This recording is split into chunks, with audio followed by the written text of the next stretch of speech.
Hello' good afternoon everyone. মই আছোঁ মেঘেলা higher secondary স্কুলত আৰু মোৰ সন্মুখত দেখিছে এখেত নবুল কুমাৰ সোণোৱালদেৱ। He is the principal of this school.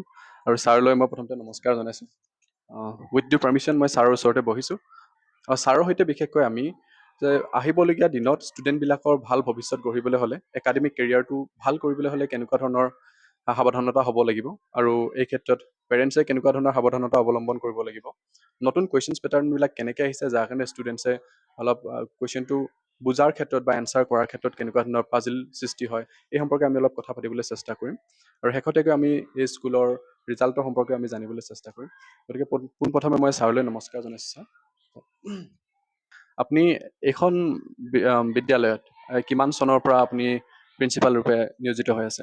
2021 চনৰ 21 ছেপ্টেম্বৰত আমাৰ এইখন বিদ্যালয় অসম চৰকাৰে উচ্চতৰ মাধ্যমিক বিদ্যালয়লৈ উন্নীত কৰিছিলে বিশেষ নিৰ্দেশনা যোগে, আৰু তেতিয়াৰ পৰাই মই ভাৰপ্ৰাপ্ত অধ্যক্ষ হিচাপে এইখন বিদ্যালয়ত অধ্যক্ষ হিচাপে দায়িত্ব লৈ আছোঁ। বিশেষকৈ আহিবলগীয়া দিনত ষ্টুডেণ্টে কুৱেশ্যন পেপাৰখন পঢ়োঁতে, বিশেষকৈ মেট্ৰিক আৰু হায়াৰ ছেকেণ্ডেৰীৰ সময়ত বহুত এটা কনফিউজনৰ সৃষ্টি হয়। একচুৱেলি তেওঁলোকে কুৱেশ্যনটো বুজি নাপায়। এই ক্ষেত্ৰত ষ্টুডেণ্টে কেনেকুৱা ধৰণৰ সাৱধানতা অৱলম্বন কৰিব লাগিব? আচলতে আমাৰ কুৱেশ্যন বা প্ৰতিটো ছাবজেক্টৰ ক্ষেত্ৰত কুৱেশ্যন 4টা পেটাৰ্ণত ল'ৰা ছোৱালীৰ কাৰণে প্ৰশ্ন কাকত যুগুতোৱা হয়। তাৰ ভিতৰতে কম্প্ৰেহেনশ্যন, বোধ, এটা চেপ্টাৰ পঢ়ি কিমানখিনি বোধগম্য হৈছে তাৰ ওপৰত কুৱেশ্যন ছেটিং কৰিব। নলেজ, জ্ঞান, কিমানখিনি জ্ঞান আহৰণ কৰিছে, জ্ঞানৰ ওপৰতো কুৱেশ্যন ছেটিং কৰিব। তাৰপিছতে আহিল বুদ্ধিমত্তা, আৰু তেওঁ কিমানখিনি বুজি পাইছে, আণ্ডাৰষ্টেণ্ডিং। এই 4টা ভাগ কৰি সাধাৰণতে কুৱেশ্যন পেপাৰ এখন ছেটিং কৰা হয়। কিবা এটা বিষয়, যিকোনো এটা বিষয় সম্পূৰ্ণ বুজিবলৈ চেষ্টা কৰিব লাগে, সম্পূৰ্ণ বুজিবলৈ চেষ্টা কৰিব লাগে। আৰু সমান্তৰালভাৱে তেওঁ ক্লাছত যিখিনি পাঠদান দিয়া হয়, সেই পাঠদানখিনি খুব গুৰুত্ব সহকাৰে তেওঁ বুজিবলৈ চেষ্টা কৰিব লাগে।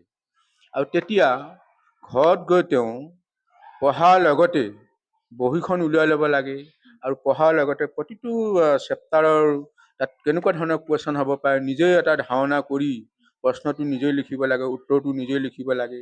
যেনেকুৱা নহওক কিয় তেওঁ যদি সেই চেপ্টাৰটো, সেই লেচনটো বা সেই পাঠটো যদি বুজি পায়, তেনেহ'লে প্ৰশ্ন পেটাৰ্ণ যেনেকুৱা নহওক তেওঁ উত্তৰটো কৰিব পাৰিব।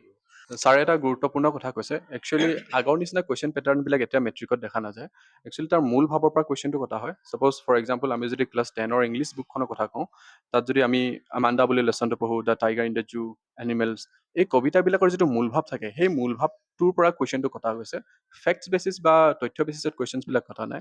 আৰু ষ্টুডেণ্টছে সেইটোৱে কুৱেশ্যন বুজাটো মেইন প্ৰব্লেম হৈ আছে বিশেষকৈ, কাৰণ কুৱেশ্যনটো যদি পৰীক্ষাত বুজি নাপায় তেতিয়াহ'লে উত্তৰটো কেনেকৈ কৰিব ল'ৰা ছোৱালীয়ে। গতিকে লেচনটো থৰলি ৰিডিং কৰিব লাগে, একদম প্ৰথম ৱৰ্ডৰ পৰা শেষৰ ৱৰ্ডলৈকে, যাতে যিকোনো ধৰণৰ কুৱেশ্যন তেওঁলোকে নিজৰ বিবেকৰ দ্বাৰা উত্তৰ দিব পাৰে। বিশেষকৈ বৰ্তমান সময়ত মেঘেলা হায়াৰ ছেকেণ্ডেৰী স্কুলত যি ধৰণে আশানুৰূপ ৰিজাল্ট হ'ব লাগিছিল, তাৰ ক্ষেত্ৰত অলপ পিছপৰা যেন দেখা গৈছে।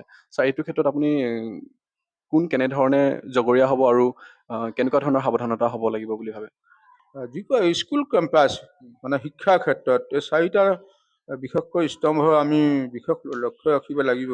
সেইকেইটা হ'ল কি, শিক্ষক বা শিক্ষাগুৰু, ষ্টুডেণ্ট ছাত্ৰ, অভিভাৱক, আৰু আচলতে আৰু হ'ল ৰাইজ। আৰু এজন ছাত্ৰৰ প্ৰতি শিক্ষকে কেতিয়াও বেয়া মনোভাৱ থাকিব নোৱাৰে, আৰু শিক্ষকে যিমানখিনি পাৰে সকলোখিনি উজাৰি তেওঁলোকক ইয়াত দিবলৈ চেষ্টা কৰা হয়। বিশেষকৈ আমাৰ মেঘেলা উচ্চতৰ মাধ্যমিক বিদ্যালয়ৰ কথাই কৈছোঁ। আমি এজন ছাত্ৰ গঢ়িবৰ কাৰণে আমি বিভিন্ন প্ৰকাৰে চেষ্টা কৰোঁ, আৰু সেইখিনি তেওঁলোকে মানি ল'ব লাগিব। আৰু ঠিক তেনেকৈ অভিভাৱকো তেনেধৰণৰ অভিভাৱক সভাত বা অন্য সময়তো তেওঁলোকে আমাক প্ৰশ্ন কৰিব পাৰে বা সুধিব পাৰে, আলোচনা কৰিব পাৰে। কিন্তু এই ক্ষেত্ৰত আমি অভিভাৱকৰ যিটো সহযোগিতা আমি একেবাৰে নাপাওঁ। এইটো কিন্তু বৰ দুখ লগা কথা। অধ্যয়নৰ ক্ষেত্ৰত কেনেধৰণে আগবাঢ়িছে বা আগবাঢ়িব পৰা নাই, এই কথাখিনি যদি আমাৰ লগত শ্বেয়াৰ কৰে, তেনেহ'লে আমি তাৰ এটা বিহিত ব্যৱস্থা গ্ৰহণৰ কাৰণে আমাৰ সুবিধা হয়। গতিকে আমাৰ শিক্ষকসকলেও বহুত যত্ন কৰে। শিক্ষকসকলক মই যিটো যত্ন তেওঁলোকৰ যত্নপৰতা মই শলাগ ল'বই লাগিব। কিন্তু ছাত্ৰ ছাত্ৰীসকলকো কিছু দোষাৰোপ কৰিব লাগিব। তেওঁলোকৰ বৰ্তমান অধ্যয়ন স্পৃহাটো একেবাৰে কমি গৈছে। আচলতে ছাত্ৰ ছাত্ৰীসকলে গোটেই কিতাপখন তেওঁলোকে সম্পূৰ্ণভাৱে অধ্যয়ন কৰা নাই, বিষয়বস্তু বুজিবলৈ চেষ্টা কৰা নাই তেওঁলোকে, আৰু সেইকাৰণে কুৱেশ্যনখিনি আচলতে বাহিৰৰ পৰা দিয়া যেন তেওঁলোকৰ বোধ হৈছে। আচলতে বাহিৰৰ পৰা দিয়া হোৱা নাই। পঢ়া সময়তো ষ্টুডেণ্টে আৰু পঢ়াব লাগিব, অন্ততঃ মৰ্ণিং আৰু ইভিনিং এটা নিৰ্দিষ্ট টাইমত ষ্টুডেণ্টে পঢ়িব লাগিব। কাৰণ শিক্ষকে যিমান পঢ়ালেও ষ্টুডেণ্টে যদি ঘৰত ষ্টাডি আৱাৰটো পঢ়া সময়টো যদি একেবাৰে কমাই দিয়ে, মানে পঢ়াটোক যদি ছেকেণ্ডেৰী হিচাপে লয়, তেতিয়াহ'লে হয়তো আমাৰ এইটো অঞ্চলত ৰিজাল্ট বেয়া হোৱাৰ আশংকা বেছি আছে। কাৰণ আজিৰ পৰা 2-3 বছৰ আগতে যদি আমি কথা পাতোঁ, তো ষ্টুডেণ্টছবিলাকে পঢ়াটোক প্ৰাইমেৰী ডিউটি, মানে পঢ়ি কিনেহে বাকী কামবোৰ কৰে। কিন্তু এতিয়া দেখিছোঁ খুব বেছি ছ'চিয়েল মিডিয়া, ফেচবুক, ইউটিউব বা তেনেকুৱা ধৰণৰ কাৰ্যত জড়িত হৈ পৰাৰ বাবে পঢ়াটোক ছেকেণ্ডেৰী কাম হিচাপে লৈছে। অধ্যয়ন স্পৃহাটো অলপ কমি গৈছে। ল'ৰা ছোৱালীৰ ঘৰত অধ্যয়ন কৰাৰ স্পৃহাটো একেবাৰে কমি গৈছে, তেওঁলোকে নপঢ়ে তেওঁলোকে। তো ছাৰলৈ মই বিশেষ ধন্যবাদ। আৰু আমি এইখন বিদ্যালয়ৰ অন্য শিক্ষক শিক্ষয়িত্ৰীৰ সৈতেও মই কথা পাতিবলৈ চেষ্টা কৰোঁ। আৰু ছাৰ ধন্যবাদ। এখেত হৈছে আমাৰ সকলোৰে চিনাকি উৎপল ছাৰ, মেথ পঢ়ায় মেঘেলা হায়াৰ ছেকেণ্ডেৰী স্কুলত। আৰু ছাৰৰ পৰা ষ্টুডেণ্টৰ ভালৰ বাবে কিবা এষাৰ শুনিব বিচাৰিছে ছাৰ। লগ লাগি অংকখিনি কৰিব লাগে আকৌ, হয়। আৰু লগতে ঘৰত ভালকে প্ৰেক্টিচ কৰিব লাগে, হয়। ইমানটো কথাই আৰু। ছাৰ একদম খাৰাংকাছ মানুহ, একেবাৰে চুটিকে কৈছে যে ঘৰত অংক প্ৰেক্টিচ কৰিব লাগে আৰু যিখিনি চিলেবাছ দিয়া হয় সেইখিনি কমপ্লিট কৰিব লাগে। এখেত মেঘেলা হায়াৰ ছেকেণ্ডেৰী স্কুলৰ বহুত বছৰৰ পৰা কৰ্মৰত এগৰাকী বাইদেউ। আমি এখেতৰ ছায়াতে ডাঙৰ দীঘল হৈছোঁ। বাইদেউ, আপুনি ষ্টুডেণ্টৰ ভালৰ কাৰণে কিবা এষাৰ। নমস্কাৰ, মই হিন্দীয়ে পঢ়াওঁ এইটো। আৰু ষ্টুডেণ্ট ভাল হ'বলৈ হ'লে ইয়াত শিক্ষক, অভিভাৱক, ছাত্ৰ ছাত্ৰী সকলোৱে মানে যোগসূত্ৰটো থাকিবই লাগিব। অভিভাৱকসকলেও আহিব লাগিব স্কুললৈ, ল'ৰা ছোৱালী কেনেকুৱা কৰিছে, কি কৰিছে, এইবোৰ কথা শিক্ষকৰ লগত আলোচনা কৰিব লাগিব। তেতিয়া নিশ্চয় ল'ৰা ছোৱালীবোৰ ভাল হ'ব বুলি মই আশা কৰিছোঁ। বাইদেউলৈ অশেষ ধন্যবাদ। বাইদেউ, মানে উঠি অহা ল'ৰাখিনি যিখিনি নেকি এতিয়া 9 আৰু 10ত আছে, তেনেকুৱা ধৰণৰ ল'ৰা ছোৱালীয়ে কেনেকুৱা ধৰণৰ প্ৰিপেৰেশ্যন কৰিলে ভাল হ'ব বুলি ভাবে? হয়, আমি দেখিছোঁ যে আমাৰ বিদ্যালয়ৰ ছাত্ৰ ছাত্ৰীসকল বিভিন্ন দিশত আগবঢ়াই হয়, কিন্তু এটা কথা আমি মন কৰিব লাগিব যে তেওঁলোকৰ মাজত ডিচিপ্লিন আৰু পাংচুৱেলিটিটো অকণমান কম হৈ আছে। সেইটো ক্ষেত্ৰত অকণমান তেওঁলোকে অকণমান নিজক চকু দিলে, বা আমাৰ শিক্ষকসকলেও আমি ট্ৰাই কৰিলে, বা অভিভাৱকসকলেও ট্ৰাই কৰিলে অলপ ভাল হয় যেন অনুভৱ কৰোঁ মানে। থেংক ইউ বাইদেউ। আৰু আমাৰ ওচৰত আছে শৰৎ ছাৰ। ছাৰৰ পৰা ষ্টুডেণ্টৰ ভৱিষ্যতৰ মংগলৰ কাৰণে এষাৰি বাক্য মই শুনিছোঁ ছাৰৰ পৰা। ধন্যবাদ আজি তোমালোকে ইয়ালৈ অহাৰ কাৰণে, আৰু ছাত্ৰ ছাত্ৰীৰ কথা সুধিব বিচাৰিছা যিটো এষাৰ কওঁ বাৰু। আমাৰ ছাত্ৰ ছাত্ৰীসকল তুলনামূলকভাৱে অইন স্কুলৰ ল'ৰা ছোৱালীতকৈ ভাল মই দেখিছোঁ, আৰু তেওঁলোকে পঢ়াৰ কাৰণে যথেষ্ট কষ্ট কৰে আৰু ভাল ফলাফলো পাইছোঁ। এইবাৰ হাইস্কুল শিক্ষান্ত পৰীক্ষা আৰু উচ্চতৰ মাধ্যমিক পৰীক্ষাত তোমালোকে গম পাইছাই যে আমাৰ স্কুলৰ ফলাফল উন্নত হৈছে। কিন্তু তথাপি যিহেতু আমি ছাত্ৰ ছাত্ৰীসকলক পঢ়াওঁ, তেওঁলোকৰ আৰু কিছু শিকিব লগা আছে। ফলাফল উন্নত হ'লেই যে শিক্ষাৰ মান উন্নত হৈছে এইটোও নহয়। আৰু যিহেতু কিছুমান ছাত্ৰ ছাত্ৰী তেওঁলোকে পঢ়াত অলপ বেছি মনোযোগ দিয়াৰ প্ৰয়োজন আছে, আৰু বিশেষকৈ অভিভাৱকসকলেও গুৰুত্ব দিয়াৰ প্ৰয়োজন আছে। অভিভাৱকসকলে গুৰুত্ব দিয়াৰ প্ৰয়োজন আছে মানে আমাৰ এতিয়া যিসকল অভিভাৱকসকলৰ সভা আহ্বান কৰা হয়, আৰু তাতো উপস্থিতি হেৰেঙা হয় অভিভাৱকসকলৰ। তেওঁলোকে আহি ক'ব লাগে, আৰু তেওঁলোকে শিক্ষকসকলৰ লগত আলোচনা কৰিব লাগে কি বিষয়ত দুৰ্বল, আৰু সেইমতে বিদ্যালয়ৰ পৰা ব্যৱস্থা কৰা হ'ব। আৰু আচলতে শিক্ষা বস্তুটো ছাত্ৰ, অভিভাৱক আৰু শিক্ষক এই তিনিটা বস্তুৰ মাজত মানে এটা সম্পৰ্ক থাকিব লাগে। সুসম্পৰ্ক থাকিলেহে আগবাঢ়ি যাব এজন ছাত্ৰ ছাত্ৰী। আৰু ইয়াৰ পৰা আমাৰ ছাত্ৰ ছাত্ৰীসকলৰ এটা পজিটিভ দিশ দেখিছোঁ মই, কি যে তেওঁলোকে অকল পঢ়া শুনাই নহয়, তেওঁলোকে আন দিশতো যথেষ্ট আগবঢ়া, আৰু সেইটো এটা আমাৰ পজিটিভ দিশ খুব, যিবোৰ ওচৰৰ স্কুলবোৰ মই এইবোৰ দেখাই নাই। গতিকে আৰু শিক্ষক হিচাপে মই কিমান সফল হৈছোঁ নাজানো, কিন্তু চেষ্টা কৰি আছোঁ। 2013 চনতে মই এই স্কুলত জইন কৰা। তাৰপাছত এতিয়া কিন্তু আগৰ তুলনাত যেতিয়া মই প্ৰথম জইন কৰিছিলোঁ, তেতিয়া ছাত্ৰ ছাত্ৰীসকল ইমান ভাল ছাত্ৰ ছাত্ৰী পোৱা নাছিল। এতিয়া কেইবছৰমান বেছি ভাল ছাত্ৰ ছাত্ৰী পাইছোঁ। সেইটো কাৰণে এটা ভাল লাগিছে, আৰু নিয়মীয়াভাৱে ইয়াত পাঠদানো হয়, আমি নিয়মীয়াভাৱে চেষ্টা কৰোঁ।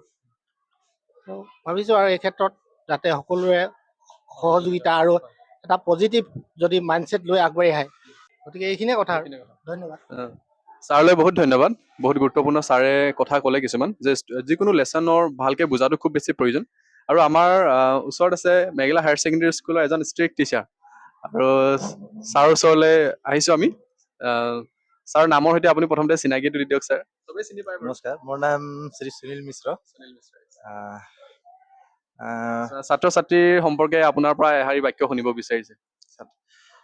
এনেইতো বাকী আমি ঠিকেই দেখিছোঁ, কিন্তু দুই এটা কথা মই মানে ষ্ট্ৰেট ফৰৱাৰ্ড অলপ। তো মোৰ মতে অভিভাৱকৰ যেনেদৰে মই আগতে আৰু দুখন বিদ্যালয়ত কাম কৰি আহিছোঁ, এইটো তৃতীয়খন বিদ্যালয়, কিন্তু বাকীবিলাক মই বিদ্যালয়বিলাকত অভিভাৱকৰ প্ৰায় মানে অহা যোৱা মই প্ৰায় লক্ষ্য কৰি থাকোঁ। কিন্তু এইটো অঞ্চলত মই অভিভাৱকৰ অলপ অহা যোৱাটো মোৰ মতে মানে অলপ কম দেখোঁ। যেনেকুৱা আমাৰ মৰ্ণিং এছেম্বলিত হওক বা MDM বিতৰণৰ সময়ত হওক বা SMDCৰ মিটিংবিলাকত হওক, সেই মিটিংবিলাকত তেওঁলোকেও মানে আহি মাজে মাজে SMDCও মাজে মাজে আহি তেওঁলোকে পৰ্যবেক্ষণ কৰি থাকিলে ভাল। যেনেকৈ টয়লেটত কেতিয়াবা পানী আছে নাই, বা MDMটো ঠিকমতে চলিছে নে নাই চলা। তো এইবিলাক কি হ'ল, এনেইতো চলাটো ঠিকেই চলি আছে, কিন্তু তথাপিও তেওঁলোকে আহিলে অলপ আমিও সজাগ হওঁ। আমি শিক্ষকসকলো সজাগ হ'ম, হয় গাৰ্জেনে আহিব আমাক কিবা ক'ব, বা তেওঁলোকেও আহি দেখিব ভাল লাগিব, কিবা নাহিলে নাই হোৱা ভাল যদি তেওঁলোকে পৰামৰ্শ দিব। তো আৰু আমি ওপৰলৈ আৰু ছাত্ৰ ছাত্ৰীবিলাকক আৰু ওপৰলৈ আমি লৈ যাব পাৰোঁ। দ্বিতীয়তে কথা হ'ল, আমি যিমানবিলাক দিশ আছে আমি গোটেইবিলাক দিশ আমি ইয়াতে ঠিক কৰিব পাৰোঁ, কিন্তু কিছুমান দিশ হ'ল যেনেকুৱা ল'ৰা ছোৱালী ঘৰলৈ যোৱাৰ পিছত তেওঁলোকে ঘৰলৈ কি কৰিছে সেইটো আমি লক্ষ্য কৰিব নোৱাৰোঁ। যেনে বিশেষকৈ মই মন কৰিছোঁ, বহুত ষ্টুডেণ্টে মানে সুধিছোঁ তোমালোকে কিয় মানে হাই ছেকেণ্ডেৰীত ইয়াত পঢ়া নাই। তো তেওঁলোকে মোক এজন দুজনে এনেকৈ কৈছে, নহয় আমি ইয়াত মোবাইলটো বেছি ইউজ কৰোঁ, সেইকাৰণে মা দেউতাই কৈছে যে বাহিৰলৈ পঠিয়াই দিওঁ, তাত মোবাইলটো ইউজ কম হ'ব। গতিকে এনেকুৱা ক্ষেত্ৰত তেওঁলোকৰো অনুভৱ এইটো হৈছে যে মোবাইলটো তেওঁলোকে বেছিকৈ ইউজ কৰি আছে, যাৰ কাৰণে নেকি তেওঁলোকক পঢ়াত অলপ তেওঁলোকে দিগদাৰ পাইছে। এইবিলাকে কথা আছে মোৰ চমুকে ক'বলৈ। সময়ৰ প্ৰতি লক্ষ্য ৰাখি ছাৰে অলপ সহজকৈ সামৰিছে।